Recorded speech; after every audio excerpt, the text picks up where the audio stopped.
இலங்கை அணிக்கு எதிரான இரண்டாவது டெஸ்ட் போட்டியில் இந்திய அணி வலுவான நிலையில் உள்ளது. கொழும்பு எஸ்எஸ்ஜி மைதானத்தில் நடைபெறும் இப்போட்டியில் முதல் இன்னிங்ஸில் 9 விக்கெட் 503 ரன்கள் என்ற பெரிய ஸ்கோரில் இந்தியா தன் இன்னிங்ஸை டிக்ளேர் செய்தது. துரு ஜுரேல் 177 பந்துகளில் அபராஜிதமாக 115 ரன்கள் அடித்து தனது இரண்டாவது டெஸ்ட் சதத்தை பதிவு செய்தார். தேவதத் படிக்கல் 117 ரன்களுடன் தொடரில் தொடர்ச்சியாக இரண்டாவது சதத்தை குவித்திருந்தார். அத்துடன் சுப்மன் கில் 50 ரன்களும் ரிஷப் பந்த் 63 ரன்களும் அடித்தனர்.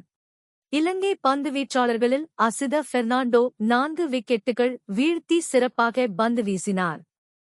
மழையால் இடையிடையே தடைப்பட்ட விளையாட்டில் இந்திய பந்துவீச்சாளர்கள் பிரசித் கிருஷ்ணா மற்றும் மானவ் சுதார் ஆகியோர் இலங்கை அணியின் 2 விக்கெட்டுகளை வீழ்த்தி விளையாட்டு முடிவில் இலங்கை அணி 2 விக்கெட் 8 ரன்கள் என்ற நிலையில் 495 ரன்கள் பின்தங்கியிருந்தது.